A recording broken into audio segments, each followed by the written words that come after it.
नमस्कार दोस्तों, welcome to the session for today. आज हम एक ऐसे का टॉपिक डिस्कस करने जा रहे हैं and that was very much in news today also. Should there be simultaneous elections for all Lok Sabha and Vidhan Sabha? कि क्या हमें simultaneous one nation one election का प्रोसीजर इंडिया में ये भी फॉलो करना चाहिए जैसे हमारा रिजाइन चल रहा है, like one nation one tax? क्या उसी प्रकार हमें वन नेशन वन इलेक्शंस होना चाहिए या नहीं? ये टॉपिक एक ऐसा है जो पिछले साल भी काफ़ी ज़्यादा न्यूज़ में था और आजकल फिर गरमाया हुआ क्योंकि वेस्ट बंगाल में इलेक्शन है। तो इस प्रकार के टॉपिक्स को हम कह देते हैं normally contemporary topics which is going on for a long time, right? So contemporary topic से हमेशा एक क्वेश्चन आपके सीएपीएफ असिस्टेंट कमांडर के ऐसे में आ जाता है और किसी न किसी ऐसे के टॉपिक्स में they can ask you the question, right? और आज एक बिल्कुल ब्रीफ आइडिया दूंगा व्हाट आर द प्रोज, क्या फायदे हो सकते हैं साइमल्टेनियस इलेक्शन के और क्या नुकसान हो सकते हैं। ये दो चीजें हम समझेंगे और क्या पॉइंट्स हमारे दिमाग में होने चाहिए whenever you are putting up any argument in favour of it और अगेंस्ट फॉर इट। क्लियर है? ये दोनों चीजें समझना बहुत जरूरी है और फिर एक कंक्लूजन होना चाहिए कि क्या होना चाहिए इस प्रॉब्लम का सोल्यूशन। बहुत सारे टॉपिक्स होते हैं जिनमें दो चीजें, चाहे आप रिजर्वेशन का टॉपिक लें उसके फॉर के पॉइंट्स होंगे, कुछ अगेंस्ट के पॉइंट्स होंगे। तो हमें दोनों चीजें समझनी है ताकि हम एक बैलेंस्ड अप्रोच दिखा सके पेपर में। और मेरे को लगता है by attending these courses the which we are going to put up on the Takshashila classes, definitely you will get a proper understanding on this topic of CAPF assistant commander के। आज से we are going to bring out with you people the contemporary topics from all of the aspects ताकि paper 2 अच्छे से समझ आ सके। तो आइए जरा सबसे पहले ये नोट क्यों चीज है, ये आज का नहीं, बहुत बारी रेकमेंड हो चुका। लॉ कमीशन ने भी बताया था कि ये चीज होनी चाहिए। इवन आईएएस के मेंस में भी एक टॉपिक काफी इंपॉर्टेंट रहा कि दोस्त ये साइमल्टेनियस इलेक्शन का पॉसिबिलिटी होनी चाहिए या नहीं। रिसेंटली रादर न्यूज में भी था, prime minister had recommended holding of simultaneous elections and assemblies all over the country. अब बात करेंगे what are the pros, what are the benefits of holding election simultaneously. यही सबसे बड़ा मुद्दा। होल्डिंग साइमल्टेनियस इलेक्शन का मतलब क्या, पहले ये चीज समझ लेते हैं। जैसे इस समय वेस्ट बंगाल में, पश्चिम बंगाल में चुनाव आ रहे हैं, इसके बाद फिर किसी स्टेट में, पंजाब में होंगे इलेक्शंस। तो इलेक्शंस की प्रक्रिया चलती रहती है, मतलब चल रही है, कभी कहीं पे कभी कहीं पे। तो इस चीज को सोच रहे हैं कि क्यों ना एक ही टाइम पर जो सेंटर के इलेक्शंस होंगे, जैसे अब 2019 में हुए हैं तो 2023 में होंगे, 24 में, उसी टाइम पे सभी स्टेट्स के इकट्ठे हो जाएं। इससे फायदे क्या है वो देखेंगे जी। सबसे पहली बात, जब एक ही बार इलेक्शन होंगे तो गवर्नमेंट ज्यादा फोकस किस चीज पे कर पाएगी, डेवलपमेंट पे। क्योंकि इस समय अगर आप देखें जैसे पश्चिम बंगाल में चुनाव हो रहे हैं तो हमारे गृह मंत्री भी वेस्ट बंगाल में बिजी। इट्स वेरी नॉर्मल, चाहे वो कोई भी पार्टी हो उसके लिए इलेक्शंस मायने रखते हैं। तो most of the time the government's main task is to win the elections also other than this governance. तो वो कहीं ना कहीं उधर ध्यान सारा जा चुका होता है सरकार का, केंद्र सरकार का। तो ये सबसे बड़ा पहला कि फ्रीक्वेंट इलेक्शन से होता क्या, गवर्नेंस की प्रॉब्लम आएगी क्योंकि हम फोकस जहां पर करना चाहिए था वहां पर नहीं कर पा रहे। I hope everybody is clear about this thing. इस प्रकार हेडिंग और whenever elections are announced the normal work comes to a standstill to a considerable extent due to MCC, model code of conduct. ये भी एक बहुत जरूरी है क्योंकि जब मॉडल कोड ऑफ कंडक्ट लगता है तो उस समय यह भी है कि केंद्र सरकार और राज्य सरकार में, अगर बीजेपी पार्टी केंद्र सरकार में, उस समय कई अनाउंसमेंट्स कर नहीं सकती क्योंकि आपको समझ आता होगा मॉडल कोड ऑफ कंडक्ट में you are not allowed to announce any new scheme and because of that there are lot many decisions which are at stand still. So नई अपॉइंटमेंट्स नहीं उस समय हो सकती। District administration machinery totally focused on the elections उस समय हो जाता है। सो कोई नई स्कीम नहीं। एंड दिस, अगर आप होल्डिंग साइमल्टेनियस इलेक्शन रखोगे तो ये MCC will not be implemented at separate time for Lok Sabha and Vidhan Sabha. तो ये पहला पॉइंट है जिसमें हम एक समझ सकें कि गवर्नेंस रुक जाती है जब चुनाव हो रहे हैं। एक तो केंद्र सरकार का ध्यान हट जाता है इस तरफ और ना ही कोई नई स्कीम जो होनी चाहिए थी उस टाइम पे इम्प्लीमेंट, वो अनाउंस नहीं हो पा रही because of this code of conduct. So I hope पहला पॉइंट सभी को समझ आ गया। दूसरा, इससे क्या होगा, एक्सपेंडिचर कम होगा, खर्चा, यू कैन से इकोनॉमिकल पॉइंट। इकोनॉमिकल पॉइंट कैसे दोस्त, अब जब चुनाव एक ही टाइम पे हो रहे हैं, आपको पता है जो इलेक्शंस हैं it's a big task, humongous task, जिसमें काफ़ी पैसा लगता है, इवन एनर्जी लगती है, और इवन पैसा भी लगता है, मतलब पैसा, एनर्जी और पर्सनल भी अभी देखें, पर्सनल मीन्स हमारी मैनेजमेंट प्रॉपरली पूरी पूरी फोर्सेस आ चुकी होती है इस समय। तो इससे में क्या होता है, कॉस्टली हो जाता है ये।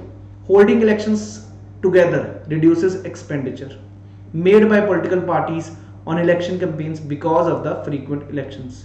आई hope everybody is very clear about this point also.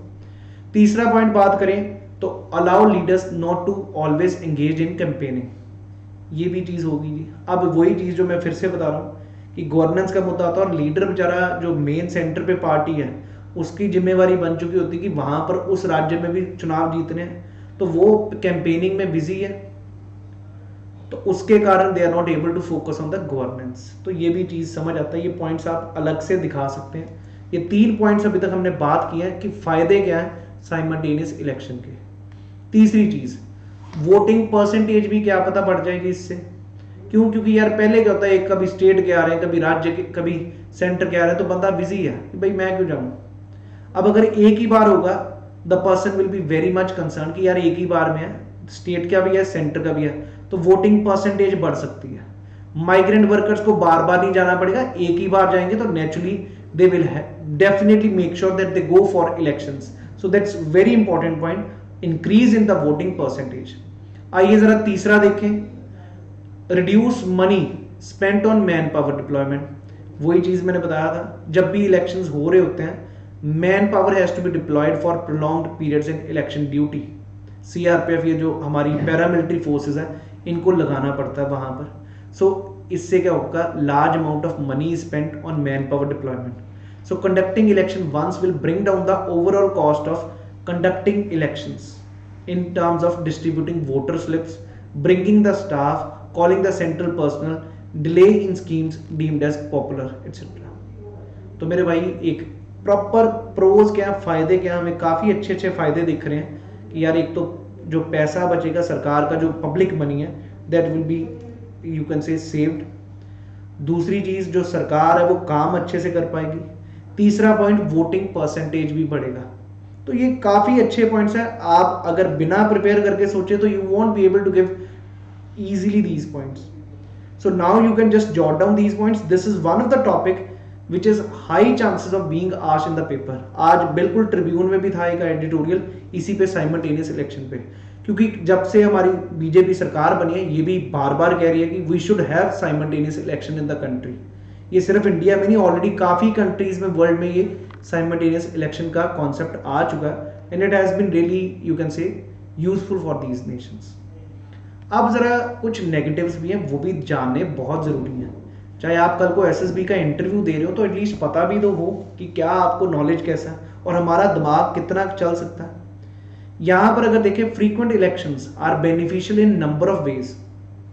बार बार होने से फायदा क्या होता है कि पॉलिटिशियन जो है वो हमेशा टेंटर हुक्स पे रहेगा, लोगों को जो वादे किए उसको याद रहेगा, क्योंकि वो नॉर्मली भूल जाते हैं जो इलेक्शन के बाद कि क्या उन्होंने कहा था।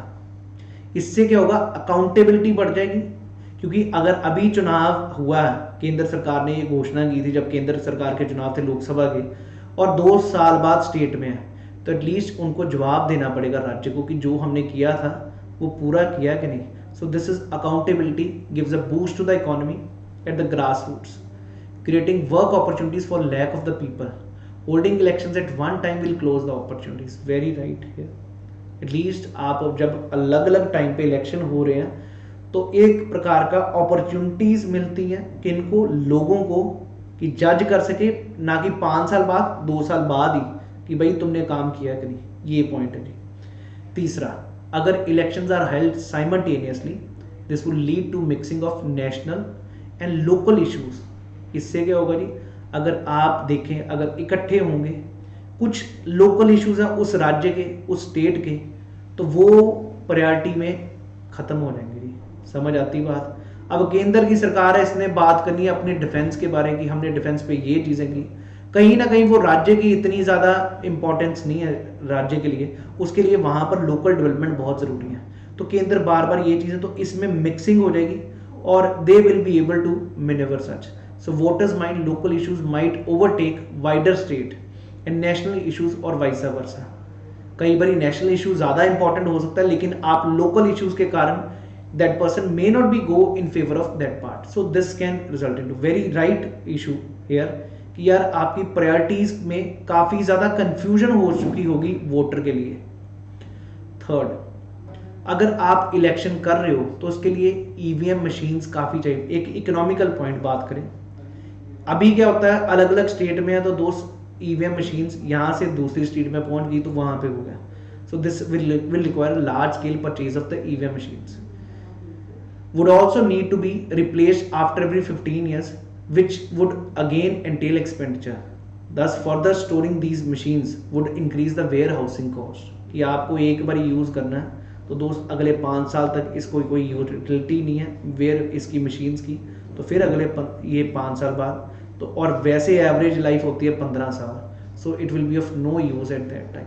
तो एक तरह का वैसे ही पॉइंट सोचा कि यार जो आपने ईवीएम मशीन्स का पॉइंट है उसको भी रखने की कोशिश करें कि उससे वेयर हाउसिंग एक्सपेंडिचर बढ़ जाएगा. So some practical problems in implementing the scheme. For example, imagine a scenario where Lok Sabha gets dissolve too early. Right, एक ऐसा सिनेरियो जब लोकसभा डिसॉल्व हो गया बहुत जल्दी. For the sake of simultaneously all state assemblies with full और thin majority are also dissolved, and then the resultant Lok Sabha elections the same party comes to power. This would be unfair to states. यहाँ पर अगर आप हिंदी में समझें तो बहुत simple चीज़ कही गई है कि अगर सपोजली लोकसभा पहले डिसॉल्व होगी, आपने सुना होगा डिसॉल्व हो जाती पहले भी क्योंकि इट्स अ टेम्परेरी हाउस. जिस दिन मेजॉरिटी नहीं गई और नहीं रही किसी पार्टी की तो सरकार गिर सकती है, समझ गए. और उस समय जहाँ पर राज्यों में किसी के पास फुल मेजॉरिटी से हैं, कहीं पर और हैं, तो उस समय क्या किया जाएगा, इसका कोई सोल्यूशन नहीं है.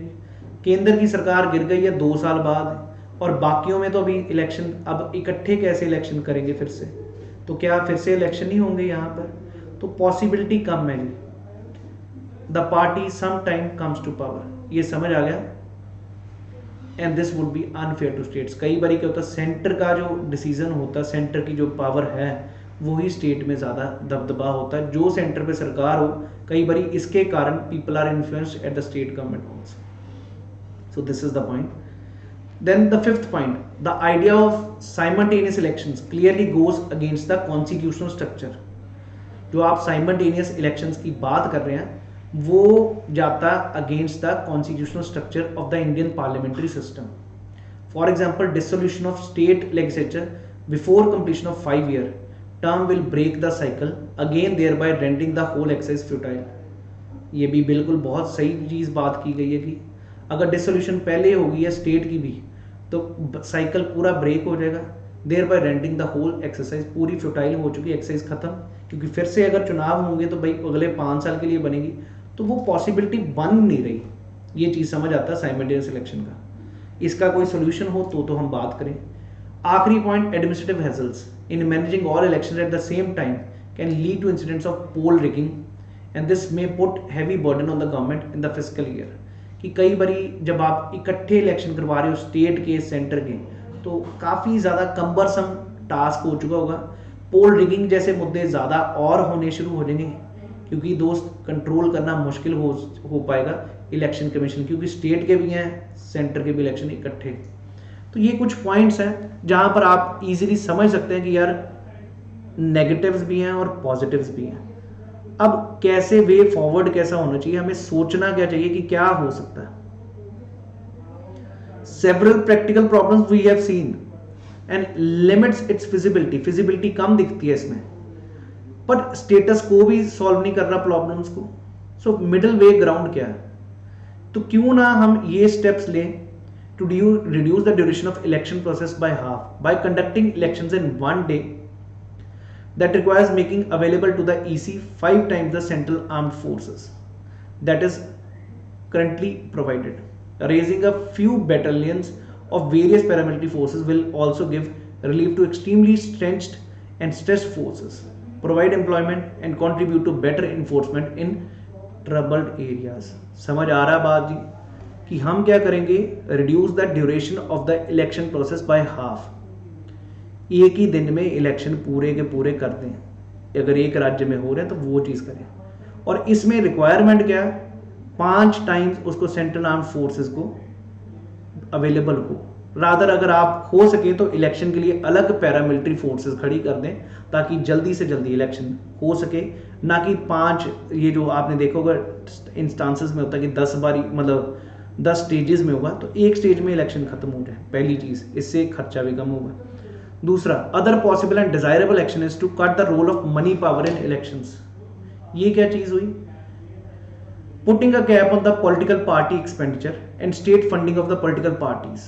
So with a simultaneous ban on all private, especially corporate funds. तो इससे भी आप इलेक्शंस को इम्प्रूव कर सकते हैं। आप कंट्री में अगर desirable action is to be, समझ आ रहा जी, मनी पावर को अगर आप इलेक्शन में कम कर दोगे तो उससे भी आप रिजॉल्व कर सकते हैं इलेक्शन की प्रॉब्लम्स को। तीसरा, states can be divided into 2 groups. One group of states going to the poll in November and the another in June 2021. This way there will be just 2 rounds of election in the country in a 5-year period. In order to achieve this, the tenure of existing states have to be curtailed and extended by some months. ये नहीं इकट्ठे कर दो, आप थोड़ा थोड़ा time रखो। आप थोड़ा थोड़ा मतलब 2 द्वार में रखो कि एक आधी स्टेट्स का इस टाइम पे होगा इस साल, आधी स्टेट्स का इस टाइम। अभी क्या होता है, 3-4 स्टेट्स का अभी हो रहा है, 3-4 स्टेट्स का कब हो रहा है, 3-4 स्टेट्स का तब हो रहा है। That can be a problem, but it can be resolve by dividing into 2 groups.